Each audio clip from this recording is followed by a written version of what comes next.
Today we're talking about how to make a pinch vase or a pinch bottle. Here's some examples, some past student work right here. Yeah, would be more of a vase here, and one will have intaglio design or incising we're talking about, so the design goes inwards, you're carving into it. The other one is a bottle shape here where it's actually called alto or applique. We're adding designs onto the surface. This is done using the pinch method, which I'm going to demonstrate to you guys today. How it works is you make 2 pinch bowls. Use a half a pound of clay for each bowl, and they should match up nice and evenly, is what it should be. They should be nice and evenly matched for the body of the piece. How it goes is you take a ball of clay, about a half a pound, you're just going to wedge it up.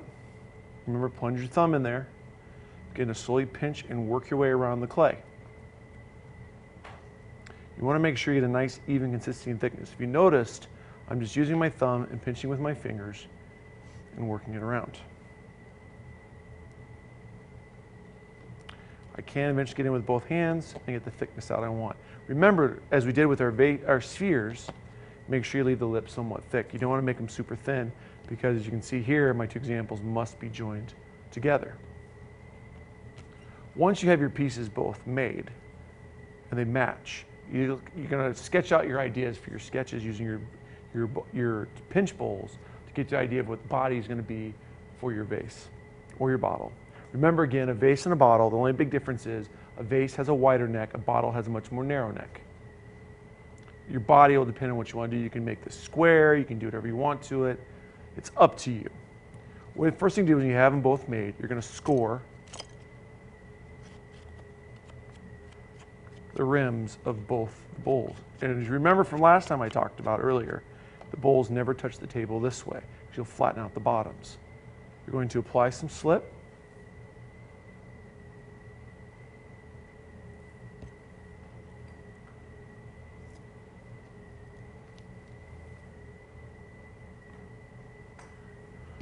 Spread it on there a little bit.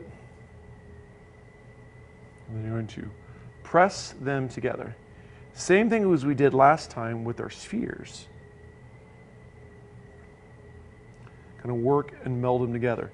That's why the lips need to be somewhat thick, because I'm pressing them together. Then you do as you did before, you take your cleanup tool here, use the back of it, and you're making little marks, like you're making a scar across your piece. This blends the seams together.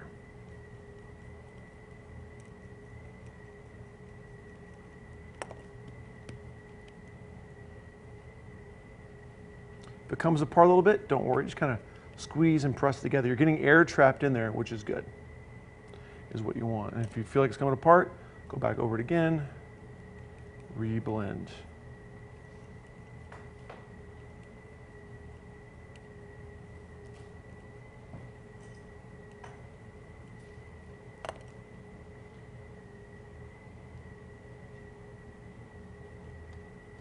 Then I begin to smooth over the surface. I'm going to press these pieces together even better.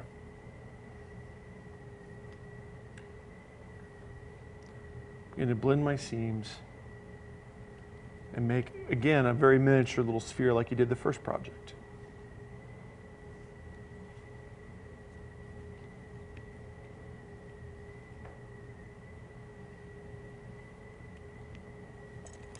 And back over a little bit. Smooth them out. Never get it nice and smooth. Now, I recommend when building your spheres, you want to build both your bodies first. Get the 2 pinch bowls put together. Work all 4 pinch bowls, then make 2 bodies for your pieces. That's kind of the critical part there.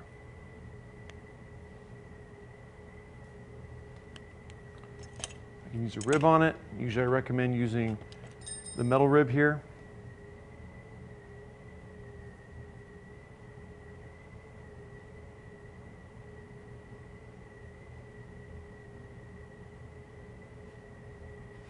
I'm going to smooth and blend it together. This will take some time. When you're kind of done shaping it,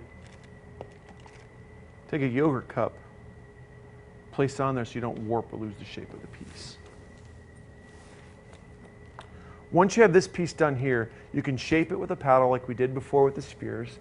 You can shape it however you want to. You can use your table to kind of flatten it out, but I'm leaving mine round for now.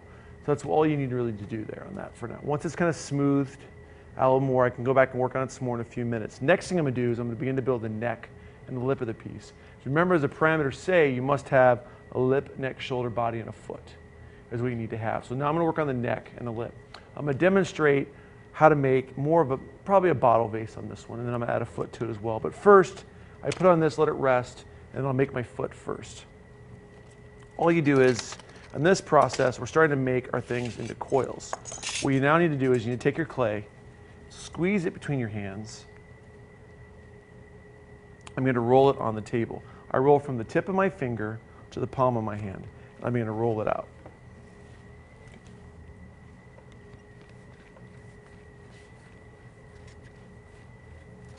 And if you notice the whole motion I'm doing, it's going from back to forth, slowly working my way down the piece. I get the coil to about 1/4 inch thick.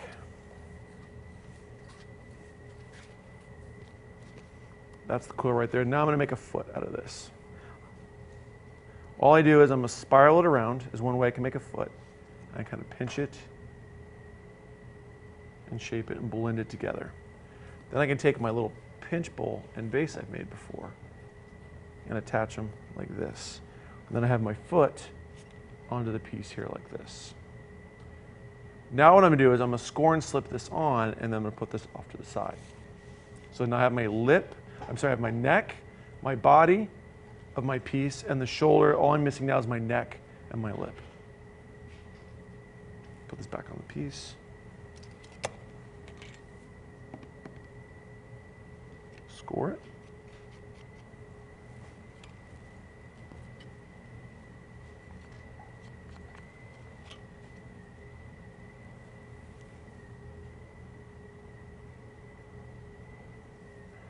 Apply a little slip, press down.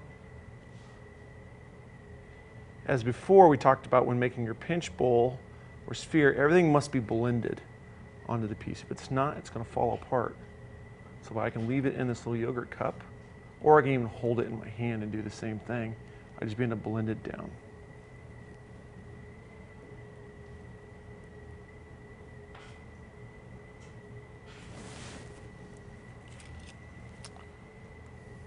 Use a little wooden stick like this, kind of begin to blend it, and work the clay around it. Do the same thing on the inside as well.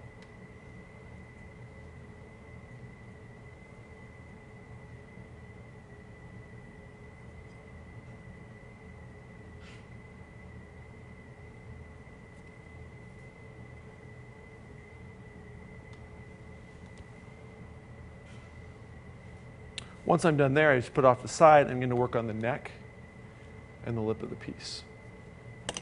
Again, I take the coils I already have made and I begin to make them into a shape. I'm going to make the neck kind of narrow. So all I'm going to do is I take the coil and I take my first one and I kind of roll it out the width I want it to be. Double check it. Yeah, that's about what I want. Then I'm going to take another one, mimic it right on top of it. Notice how I leave the other part of the body just alone for now. I don't want to smush my foot, ruin the shape I have. Then once I have the two there, I don't have to worry about scoring and slipping because the clay is all the same consistency. So I can literally just blend the two pieces together.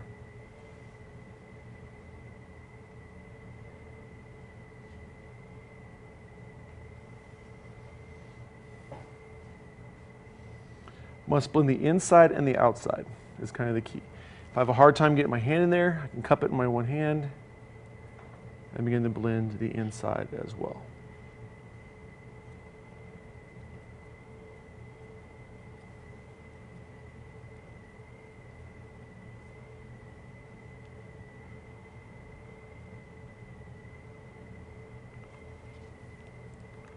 Take a little more of the clays. I have some coils already pre-made.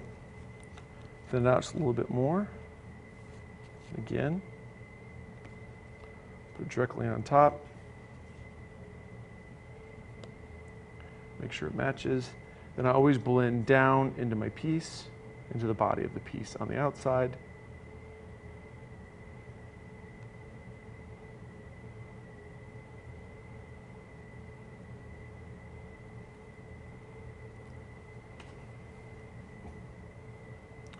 And do the same thing again on the inside of the piece.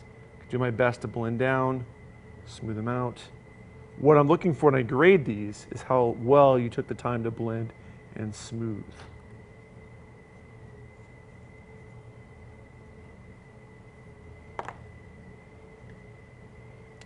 Double check the neck. It's about right. Now I have the lip. I'm sorry, I have the foot, the body, the shoulder, the neck. Now I need the lip to the piece. What I do is I take a last little piece of clay, put it towards the outside of the previous coil.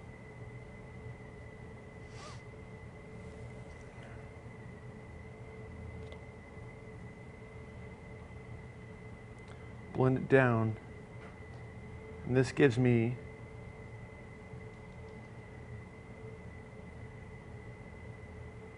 a lip of the piece.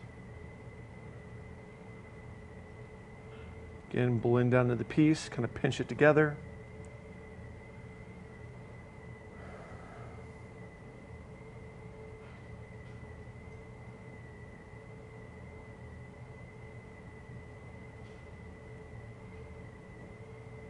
Pinch it out a little bit so I get a nice little lip shape.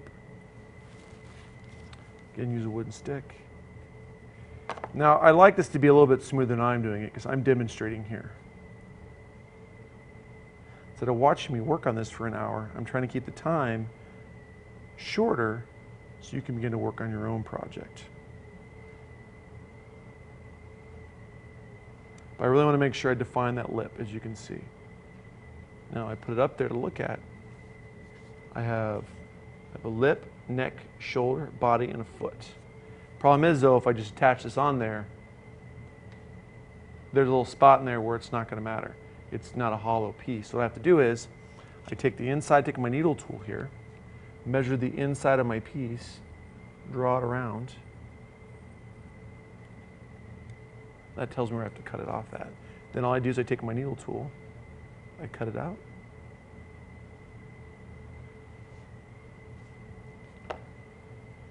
Smooth the inside of my walls a little bit after I do that. Throw out my piece if I want. Blend it all together a little bit better. There we go. Then I'm going to attach my neck to my shoulder. Again, take my serrated rib, I score it,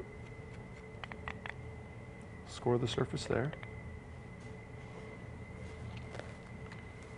Notice I'm not applying any pressure to the body of my piece. If I do, I'm going to ruin my foot. Again, add some slip to both areas.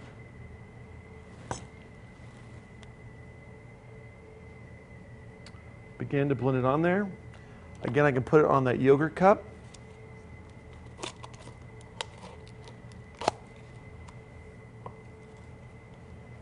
So I don't just crush the foot. And I begin to blend down on the surface of my piece.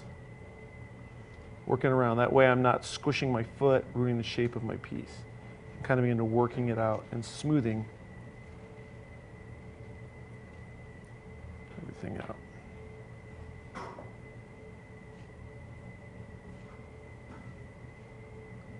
It's used by a couple passes. I've blended both of them together. There's a couple things I'm going to show you real quick. You can make, I used a coil for the bottom of my foot. You can make a little pinch bowl if you want. Taking a little bit of clay.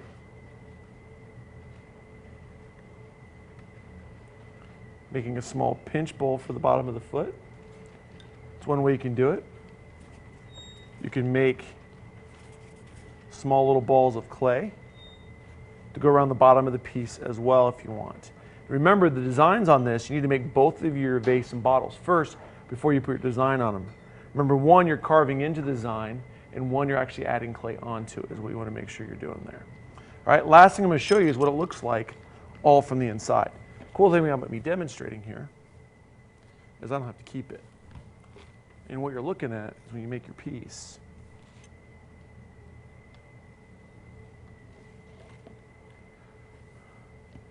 piece that is blended all the way together and it has everything on the inside. The thickness should be pretty even throughout, is what you're trying to go for.